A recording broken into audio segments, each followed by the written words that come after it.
Les invito a dar vuelta ya a sus asientos. Salió harta conversa, ¿no? Acerca de la seguridad y la inseguridad. Seguridad e inseguridad.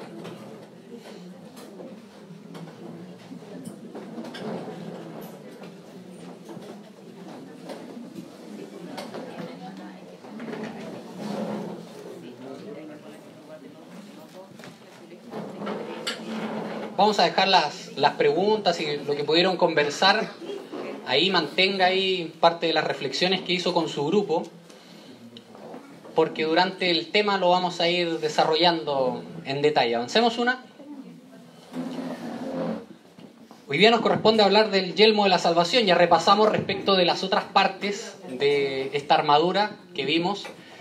Y el yelmo quizás como concepto nos es un poco alejado porque no hablamos muchas veces de yelmo, ¿no? Si hablamos de cinturón, de espada, de escudo, de coraza, pero el yelmo tal vez como concepto no nos es tan familiar porque viene una palabra germana, pero no es otra cosa que el casco, que el casco romano. Y ahí sí, si bien su concepto no nos es tan familiar, su uso sí es de los más prácticos dentro de la armadura, porque tal vez nunca hemos usado una espada para ir a batallar, pero sí hemos protegido nuestra cabeza con algún atuendo, ¿no? Avancemos una. Durante el tema vamos a desarrollar estas tres preguntas. ¿Por qué el yelmo? ¿Por qué Pablo habla de la importancia del yelmo? ¿Por qué la sitúa como una parte de la armadura clave? ¿Por qué la pone a la cabeza? ¿Por qué la vincula con la salvación? ¿Cuál es la relación entre este casco con la salvación? ¿Y por qué habla de la salvación? ¿Por qué le habla de la salvación a personas que ya eran salvas?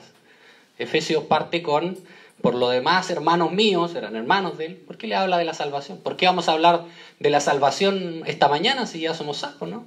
¿Nos equivocamos? ¿Estamos mal acá? No. Avancemos una. Una más, me parece. Ahí está. El yelmo cumple una función en mayor grado, no es así, pero muy similar a la que hemos desarrollado o usamos. Yo vi en la mañana, muchos llegaron con un gorrito de lana, ¿no? Todavía ahí, María Inés está ahí, con gorrito de lana. Pero más allá de la onda estética, ¿no? De la moda que esto puede generar, hay unos con diseño, con lana, cumple un rol, ¿no? Que es proteger la cabeza. ¿De qué cosa? Del frío, ¿no? Protege toda esta zona y también los oídos, ¿no es cierto? La frente, la cabeza es muy sensible al frío, ¿no? De hecho, cuando la desprotegemos y la dejamos ahí al frío, viene, ¿no es cierto?, probablemente un resfrío. Pero todos estos cumplen más o menos una función de proteger la cabeza, pero ante distintas cosas. Por ejemplo, el jockey no se ocupa mucho en este tiempo, pero también cumple un rol, ¿no? Tiene una visera que protege ¿de qué cosa? Del sol. Protege los ojos del sol y también, por cierto, de que le dé... Yo siempre recuerdo a mi abuelo, el sombrero era, pero... fijo, ¿no es cierto? ¿Sí? Felipe ya tiene... allá, mire, gírense todos, allá está, con sombrero. ¿No es cierto? Pero más allá de una onda estética, ¿no es cierto? De andar a la moda, cumple un rol también, ¿no? Del sol también, del frío también, ¿sí? Van evolucionando. Pero hay otros ya para tareas más rudas, ¿no? Por ejemplo, ahí ese es un casco de bicicleta. ¿Alguien anda en bicicleta? Y usa casco, ¿no? Tiene que usar casco, sí. Una caída en bicicleta puede ser... Por eso es importante andar con casco. Aquí puse uno más rudo todavía, un casco de fuerzas especiales, ¿cierto? Que se asemeja un poco más, vamos a verlo, al yelmo, porque protege mucho más. Ahí en las protestas, si andan protestando, ustedes van a poder verlo. Ahí está otro, uno de moto. ¿Alguien anda en moto acá? ¿No? No hay motoqueros. ¿Alguna vez? ¿Sí? Moto y usaban casco, sí, pues ahí fijo, ¿no? Porque si no, la ley lo obliga, de hecho. Entonces, nos vamos acercando a esta idea del yelmo, que es muy cotidiana, ¿no? No usamos yelmo, nosotros no tenemos un yelmo en la casa, pero sí tenemos quizás algunos de estos utensilios que sí nos sirven para proteger la cabeza. Esa es la idea central del yelmo, proteger la cabeza. Pero vamos a ver detalles más específicos porque la diferencia es que el uso del yelmo para los soldados era de vida o muerte muchas veces. No era que les iba a entrar el frío, ¿no es cierto? No, era proteger la cabeza. Avancemos una. Y es tanta la importancia del yelmo en la historia que fue evolucionando. Fue evolucionando. De hecho, estuve leyendo y decía que la fabricación del yelmo o del casco es tan antigua como la guerra. O sea, apenas comenzaron los conflictos, somos conflictivos los seres humanos, apenas comenzaron los conflictos, comenzó la fabricación del casco. Del casco. Y fue variando. Mire, retrocede una, por favor. Retrocedamos una. Ahí se ve más, el casco romano típico, ¿no es cierto?, el que vemos en las películas, y protegía más bien las orejas, ¿no es cierto?, las sienes, la nuca, pero después fue variando. Avancemos ahora. Este ya cubre prácticamente todo, ¿no? Este es el yelmo, el casco medieval. Siglos que se prolongaron los conflictos, y claro, necesitaban un yelmo más considerable, ¿no? De hecho, si se fijan, en la parte del cuello tiene ahí, y leí que era eso porque incluso protegía de golpes en la cervical, en la columna, o sea, cuando atacaban por atrás, incluso protegía esa parte. La boca, los ojos, y es muy interesante porque esa visera que ustedes ven ahí, en esto hay debate, sí, la verdad, pero esa visera que caía es la que da origen al saludo militar, que es así, porque cuando terminaba la batalla y ellos se presentaban frente al general o al rey, levantaban esa visera para descubrir su rostro. Y así nació el saludo militar. Es muy interesante cómo el casco y el yelmo está ligada a la historia de las guerras. Terminaba la guerra, iban donde el general, y como cubría ya prácticamente todo el rostro, imagínense, nadie se reconocía ya.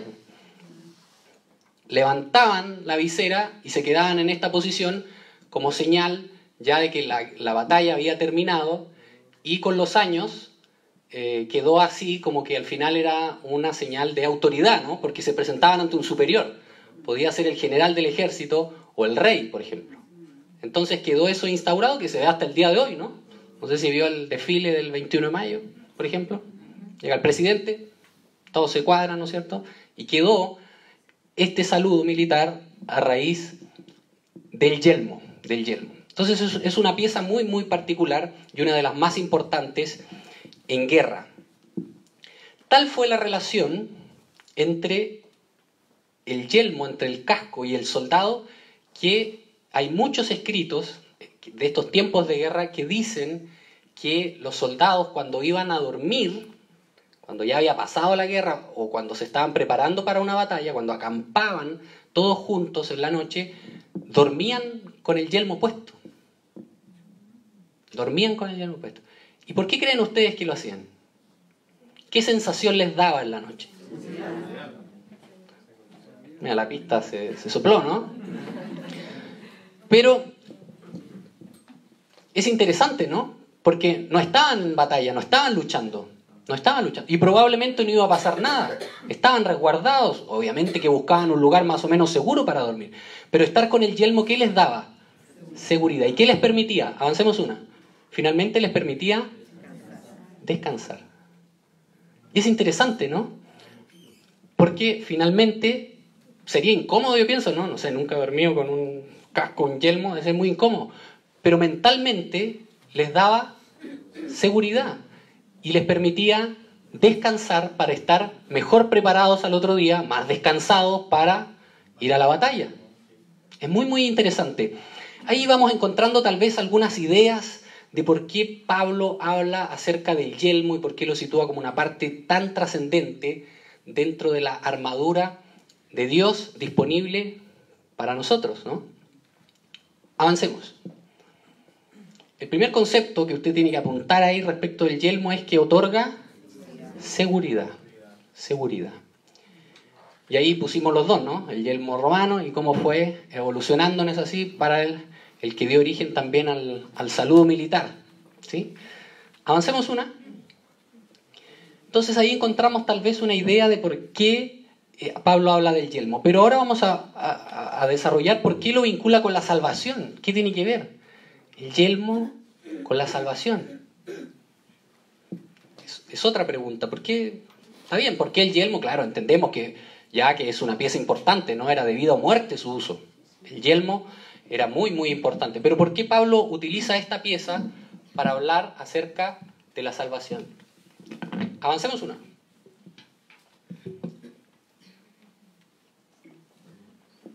Así como la seguridad, y hablamos de eso en las preguntas, ustedes compartieron esas preguntas. ¿Cuál sería lo opuesto a la seguridad? Inseguridad, ¿no es cierto? Inseguridad, ausencia de seguridad. Intranquilidad, ausencia de tranquilidad. Es como lo opuesto, ¿no? Es como lo opuesto. Y vamos a ir a Primera de Tesalonicenses 4:13.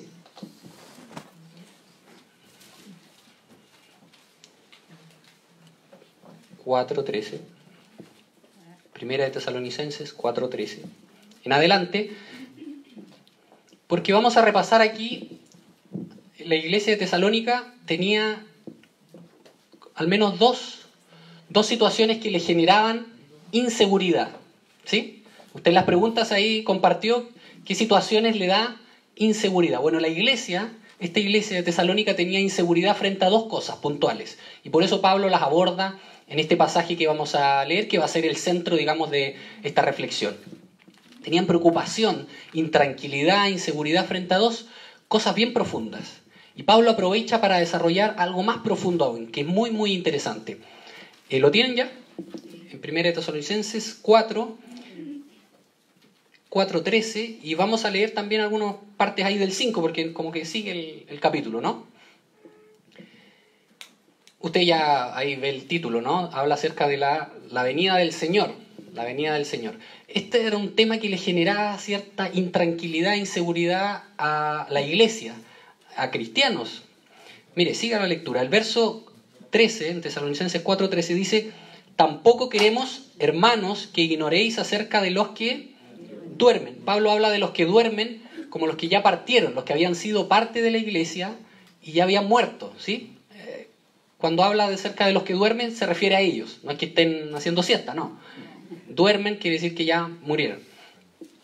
Que no ignoréis acerca de los que duermen, para que no os entristezcáis como los que no tienen esperanza. La preocupación de la iglesia, ¿cuál era? ¿Qué había pasado, no es cierto?, con los cristianos que habían sido parte de la iglesia y ya habían partido, ¿no es cierto?, a la presencia del Señor, decimos nosotros, pero en esos tiempos era más difícil, ¿no? Tenían esa... Por eso Pablo lo aborda. Miren lo que dice el verso 14. Porque si creemos que Jesús murió y resucitó, así también traerá Dios con Jesús a los que durmieron en él. Nuevamente usa ese concepto, ¿sí? Los que ya habían muerto. 15. Por lo cual os decimos esto en palabra del Señor, que nosotros que vivimos, o sea, los que todavía estaban ahí, también era preocupación de la iglesia. ¿Qué va a pasar con nosotros? ¿Qué va a pasar con nosotros también? Dice, nosotros que vivimos, que habremos quedado hasta la venida del Señor, que es la situación en la que estamos nosotros ahora, no nos hemos ido a dormir, ¿no? No hemos partido, no, estamos aquí todavía. Dice que habremos quedado hasta la venida del Señor, no precederemos a los que durmieron. 16. Y aquí comienza Pablo a hablar en un lenguaje algo militar. De hecho ya habla más adelante del yelmo, ya lo vamos a ver. Pero aquí ya empieza a hablar en una jerga bien militar, porque el Señor mismo, con voz de mando, dice, con voz de mando. ¿Cómo habla el general? Con voz de mando. El Señor ya no va a volver al pesebre, ya no va a volver para ser humillado, no va a volver y no va a haber lugar para él en el mesón, como dice. No, el Señor, ¿cómo va a volver? Con voz de mando, dice, con voz de arcángel y con trompeta de Dios descenderá del cielo, y los muertos en Cristo, ahí se habla de los muertos, o de los que duermen, los muertos en Cristo resucitarán primero. Pablo trata de darles seguridad respecto de eso, ¿no? Dice, los que ya partieron van a resucitar primero. ¿Y qué va a pasar con nosotros? Verso 17. Luego, nosotros, los que vivimos, los que hayamos quedado, seremos arrebatados juntamente con ellos en las nubes para recibir al Señor en el aire, y así estaremos siempre con el Señor. Pregunta. Me gusta cuando Matías dice pregunta, porque viene algo importante, ¿no? Pregunta. Estoy copiando el estilo. Al leer esto, hermano, vamos a recibir al Señor en el aire y así estaremos siempre con el Señor. ¿No te da seguridad leer eso? Sí. ¿Te da seguridad, no? Estaremos siempre con el Señor. Y por eso Pablo lo aborda también con ellos. Tenían preocupación legítima, ¿no? ¿Qué había pasado con los que murieron? ¿Qué va a pasar con nosotros? Pablo les explica y les dice, no, los que murieron van a resucitar primero, les dice. Y nosotros, los que hayamos quedado, vamos a recibir al Señor en el aire y vamos a estar siempre con el Señor. Siempre con el Señor. Y esa inseguridad Pablo como que la responde, ¿no? Aquí estas inseguridades que tenía la iglesia primitiva. Pero Pablo avanza, va más allá, va más allá. Pregunta, estoy de nuevo. ¿Confías en esto que acabas de leer? ¿Eres salvo? ¿Sí? ¿Confías en que aquellos que ya partieron con el Señor van a resucitar primero? Y que si nosotros hemos quedado y el Señor viene, vamos a ir al encuentro de Él y vamos a estar siempre con Él. ¿Sí? Pero ¿cuándo vamos a saber eso? ¿Podemos tener la certeza ahora? Sí, claro que sí. Pero ¿cuándo vamos a ver el resultado? En la venida del Señor, como dice ahí, ¿no es cierto? Entonces, cuando el Señor venga, ahí vamos a ver. Ahí vamos a mirar para el lado y decir, ¡oh, qué sorpresa!, ¿no? O vamos a echar de menos algo, lo hemos conversado muchas veces los domingos, ¿no? Vamos a decir, ¿qué pasó? Pero Pablo va más allá, responde estas interrogantes que tal vez tú las tienes, que quizás tenemos esa seguridad también al leer este pasaje, pero Pablo va más allá. Miren, vea el verso en capítulo 5, dice en el capítulo 5, en Tesalonicenses 5:1, había otra preocupación en la iglesia. Dice, pero acerca de los tiempos y las ocasiones, no tenéis necesidad de que yo os escriba. Ellos no solo estaban intranquilos sobre qué iba a pasar con los que ya murieron, qué iba a pasar con nosotros, sino que también había cierta intranquilidad sobre el momento. ¿Cuándo? ¿No es cierto? ¿Cuándo va a venir el Señor? Por eso Pablo les dice, acerca de los tiempos y las ocasiones, no es necesario que yo les escriba. ¿Por qué? Miren, verso 2, porque vosotros sabéis perfectamente que el día del Señor vendrá así, como ladrón en la noche. A propósito de las preguntas, no sé si a usted le ha tocado vivir esto, pero ¿habrá algo, esa sensación de inseguridad cuando un ladrón entró a nuestra casa? ¿Ha vivido esa sensación? Es como, después se pasa, ¿no? Con los días. Pero es una sensación de inseguridad cuando entraron a robar a la casa. ¿Le ha pasado? Como ladrón en la noche. Y es interesante que Pablo les habla, les dice, yo creo que los dejó más preocupados porque le dice, el Señor va a venir como ladrón en la noche. Pero claro, el ladrón genera esa sensación en aquel que no lo estaba esperando, en aquel que lo sorprendió. Entonces Pablo después desarrolla más la idea aún. Dice, el verso 3, que cuando digan paz y seguridad, entonces vendrá sobre ellos destrucción repentina y como dolores a la mujer encinta y no escaparán. Eso a los que la venida del Señor los va a sorprender, ¿no? Verso 4, mas vosotros, hermanos, no estáis en tinieblas para que aquel día os sorprenda como ladrón. Es decir, si la venida del Señor no es algo que nos debiese preocupar, no nos debiese generar intranquilidad. Al contrario, ¿no? Al contrario, porque vamos a estar siempre con el Señor, como decía ahí. Pero dice que va a venir como ladrón en la noche, que da esa sensación de inseguridad, pero ustedes, hermanos, les dice, no están en tinieblas, para que ese día los sorprenda como ladrón. Pablo responde a estas inseguridades, pero va más allá. Avancemos una. Avancemos en el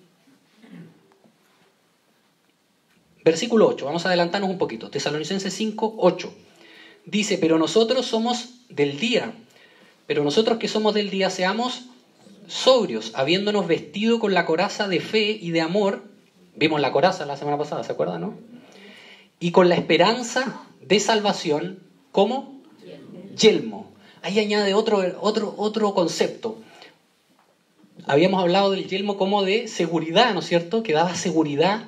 Y aquí Pablo da otro concepto. Habla de la esperanza de salvación como yelmo. Ahí hay otro concepto clave. Es decir, si tenemos este yelmo de la salvación puesto, nuestra vida debe reflejar esperanza. ¿Sí? ¿Esperanza de qué? De lo que acabamos de leer, ¿no? De que el Señor viene y que los que murieron en Cristo resucitarán primero. Y que nosotros vamos a salir al encuentro del Señor y estaremos siempre con el Señor. Esa es nuestra esperanza. Esa es nuestra esperanza. Avancemos una. Mire lo que dice en el verso que viene. Vamos en el 8, ¿no es cierto? Nosotros somos del día, somos sobrios, dice, habiéndonos vestido con la coraza de fe y amor y con la esperanza de salvación como yelmo. Versículo 9. Porque no nos ha puesto Dios para ira, sino para alcanzar salvación por medio de nuestro Señor Jesucristo, quien murió por nosotros, verso 10, para que ya sea que velemos, o sea, que estemos aún con vida, o que durmamos, o sea, que hayamos partido, ¿qué pasa? Vivamos juntamente con el Señor. Y aquí Pablo cambia un poco los tiempos verbales, porque el otro versículo que leíamos, en el 17, Pablo trata de darles confianza, seguridad a la iglesia. En el verso 17 dice que encontraremos al Señor en el aire y así estaremos siempre con el Señor. Estaremos, habla en futuro, estaremos con el Señor. Pero aquí cambia el tiempo verbal y dice, ya sea que velemos o que durmamos, vivamos, está hablando en presente, vivamos juntamente con Él. Entonces Pablo habla de esta esperanza que no es futura. No se trata de que cuando venga el Señor digamos, vino el Señor, me voy con Él, estamos listos. No, Pablo habla de que esta sensación de seguridad, de esperanza, debe ser ahora, debe ser actual, no en futuro, sino en presente, no en futuro. Y fíjese, el verso 9 es muy interesante y ahí nos vamos a detener un buen rato porque dice, no nos ha puesto Dios para ira, sino para alcanzar salvación. Es interesante cómo ocupa como conceptos opuestos lo puse en mayúscula aquí, la ira y la salvación. Tiene dos aplicaciones. Lo que se refiere aquí, y otras versiones también hablan de esto, es que no nos ha puesto para que la ira de Dios esté sobre nosotros, ¿sí? Sino para que seamos salvos. Es como en Juan 3:17 cuando dice, no envió Dios su Hijo al mundo para condenar al mundo, sino para que sea salvo por él. Ahí los pone como puesto, la condenación versus la salvación. No nos ha puesto para que la ira de Dios esté sobre nosotros, sino que nos ha puesto para que seamos salvos. Pero la otra aplicación, que tiene que ver mucho con lo que estábamos conversando, es que la ira, si ustedes se fijan, la ira es un estado de intranquilidad, ¿o no? Es un estado de intranquilidad, es un estado de rabia muchas veces, ¿sí? De molestia, de incomodidad. Estoy intranquilo por alguna situación de mi vida, ¿sí? Tengo rabia por algo, por alguna situación. No estoy tranquilo, no estoy viviendo con esperanza. Y Pablo dice que no nos ha puesto para ira, sino para alcanzar salvación. Es muy interesante lo que Pablo describe. No nos ha puesto para ira, no nos ha puesto para un estado de intranquilidad, sino para alcanzar salvación, que significa seguridad. Avancemos uno.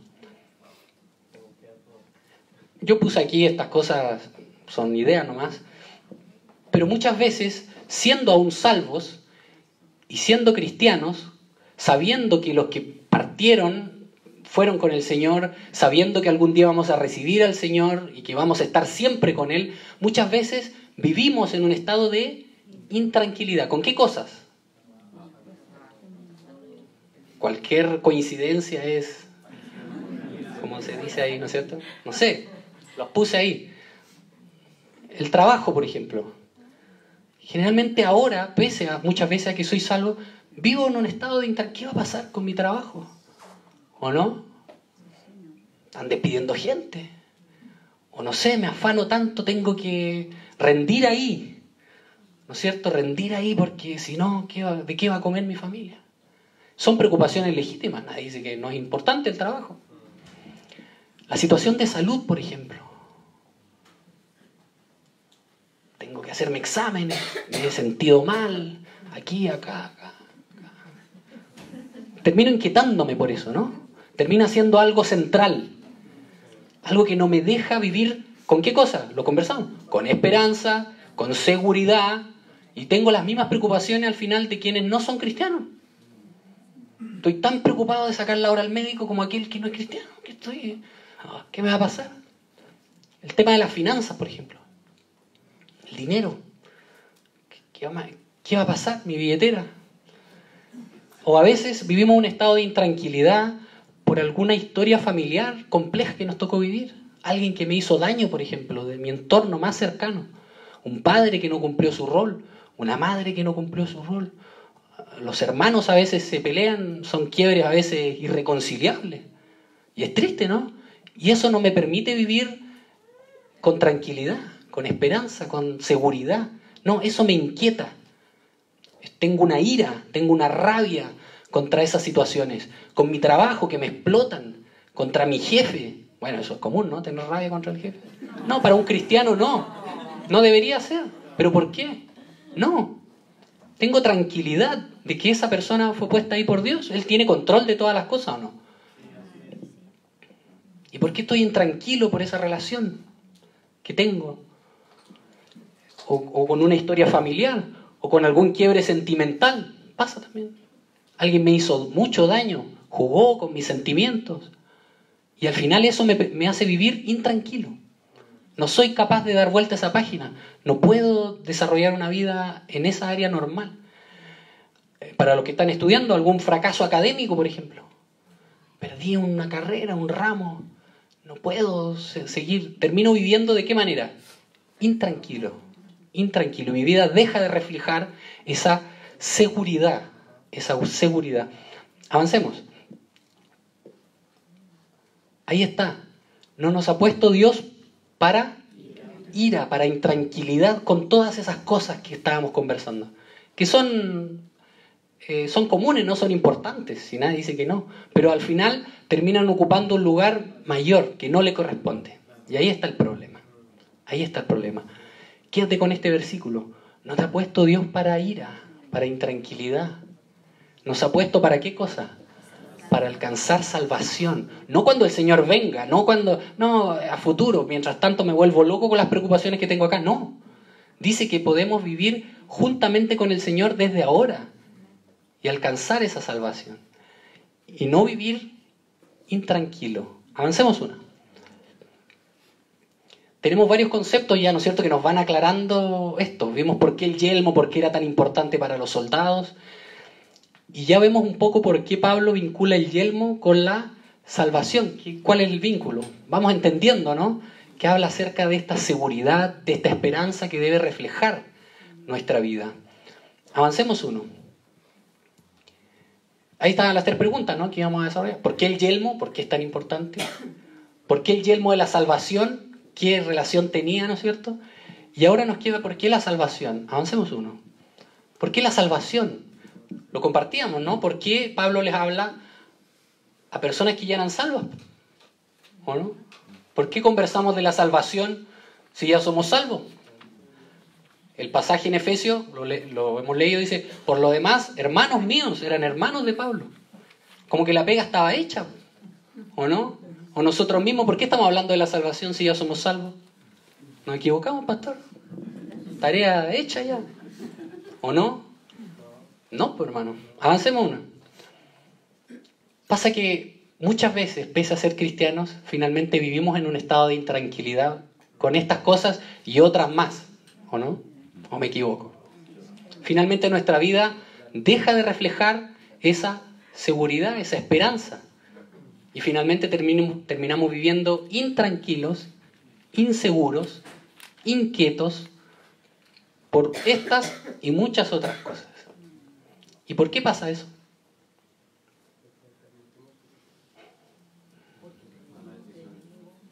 ¿Dónde tenemos el yelmo? ¿Dónde tenemos nuestro yelmo, nuestro casco? Parece que nos lo estamos sacando, ¿ah? Mucho gorrito de lana, mucho yogi, pero el yelmo de la salvación está quedando olvidado por eso, ¿no? Avancemos. Vamos a Hebreos. Pablo también lo sabía y lo describe en Hebreos 2, del 1 al 3.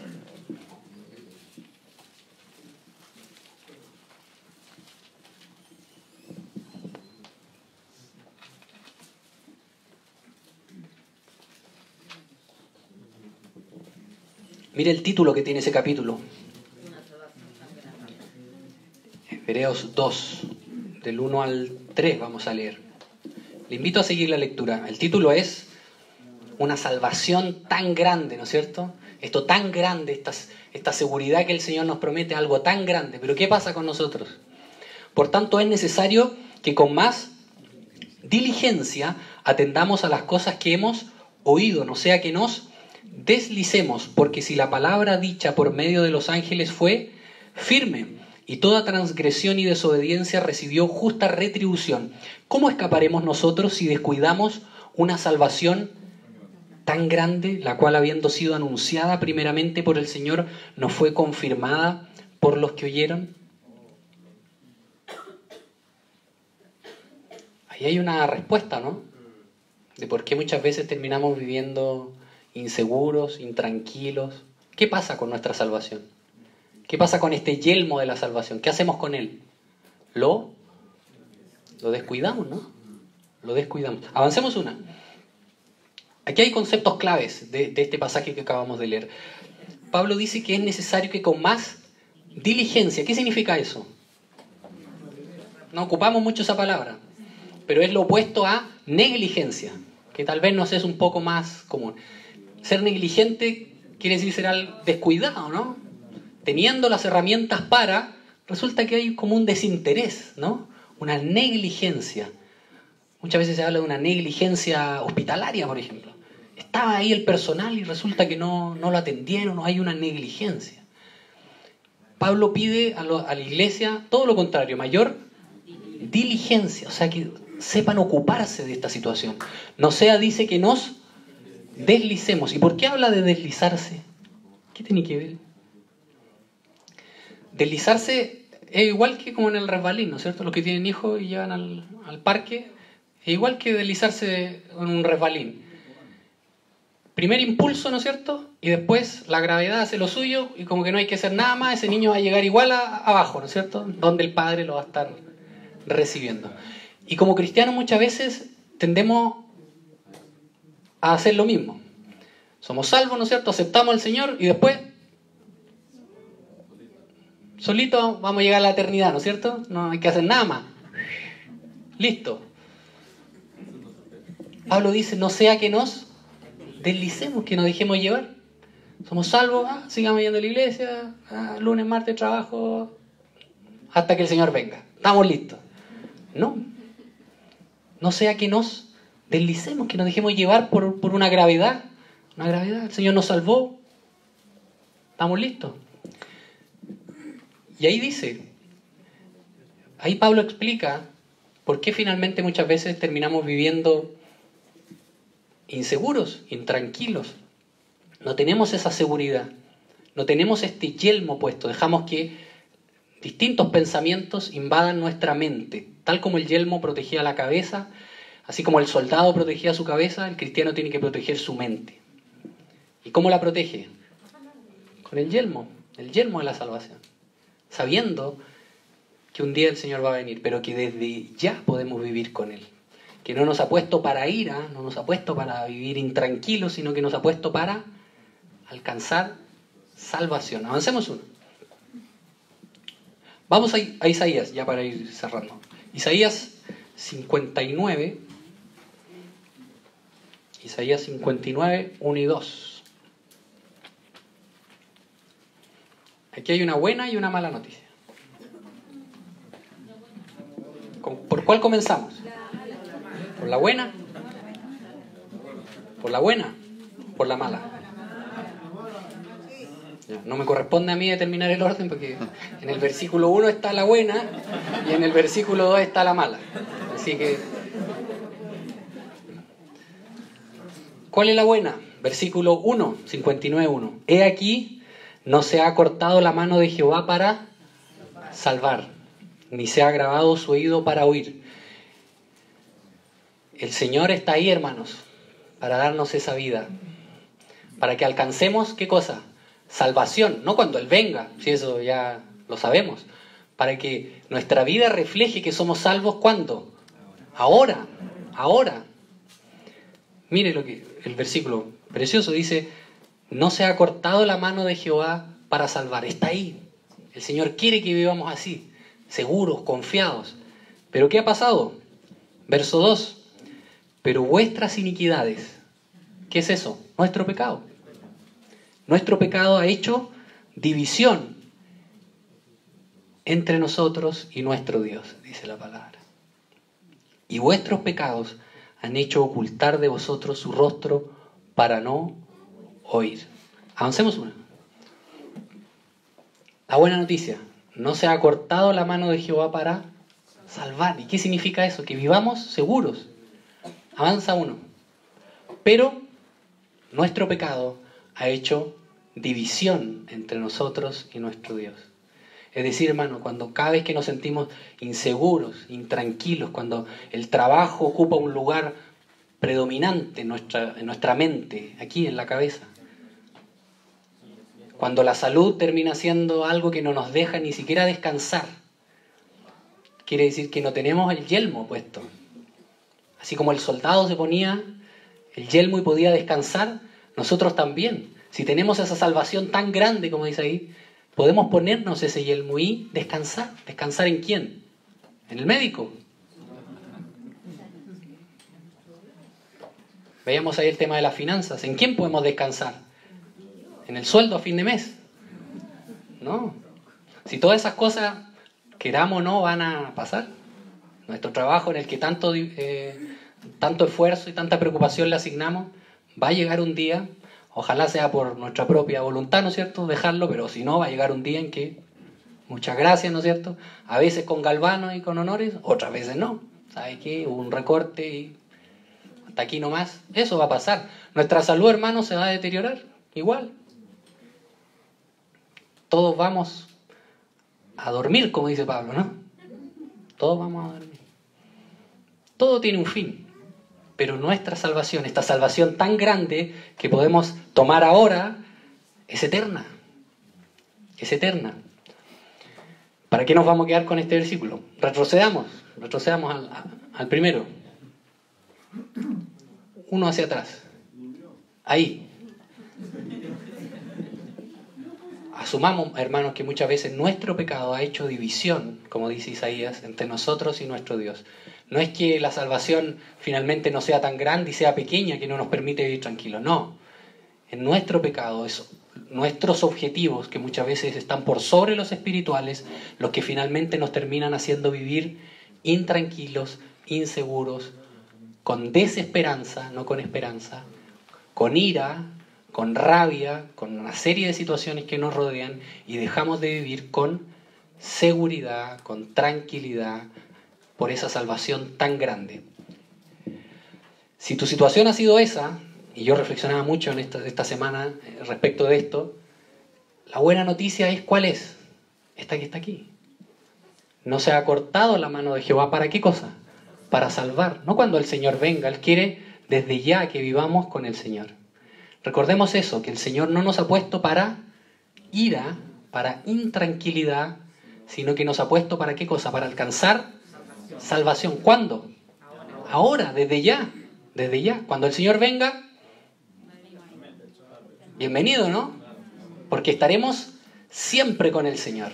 Y esa es una seguridad que ninguna otra cosa te va a poder dar.